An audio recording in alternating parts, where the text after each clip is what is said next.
In this video, we focus on two vital parts of the macro structure of an academic text, namely the introduction and conclusion. After planning your writing, you should have an outline of your text, as well as the main points of discussion. The introduction and conclusion are smaller parts of the larger text that have the function of opening up the main contents and closing the loop. The introduction signifies a good start and the conclusion a strong finish. The introduction and conclusion of your text shouldn't exceed 10 to 15% of the total of your text, and these two sections should be more or less equal in length.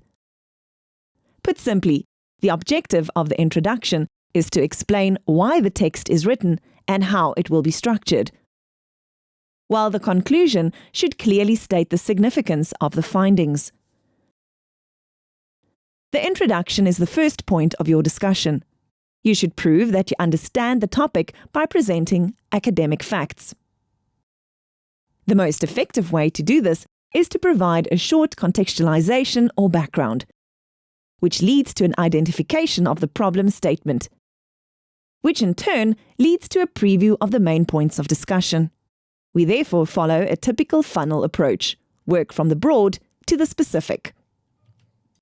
You should prove that you understand the topic by the presenting of academic facts. In the contextualization, you need to present a brief background on your theme.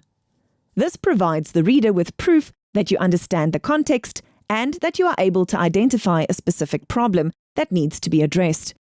In the problem statement, one provides a clear account of what needs to be investigated in the task. The problem statement is usually followed by a thesis statement. These two are closely related. The thesis statement can be described as your initial suggestion for a solution to the problem statement. In the last part of the introduction, the main points of the body of the larger text are presented. It enables the reader to have a sense of your overall structure.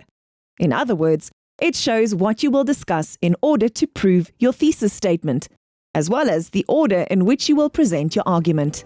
The conclusion is similar to the introduction, but here you will refer to what has been done in the essay. It is often a good idea to refer back to your problem statement and indicate clearly whether your thesis was correct or how you had to amend it to get an answer to the problem. It is of the utmost importance to grasp the similarities between the first and last stages of the academic assignment. You thus have to state both the problem and the thesis statement again, summarize the main points of discussion, and indicate explicitly how the aspect investigated led to the conclusion. In this final paragraph, you indicate the significance of your findings by answering the questions, "So what?" or "What next?" Remember, the conclusion is written in the past tense.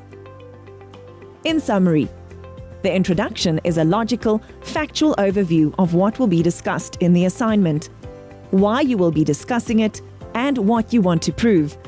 The conclusion is inseparably linked to the introduction and your final attempt to provide evidence of your understanding and mastery of the subject, as well as the significance of your research.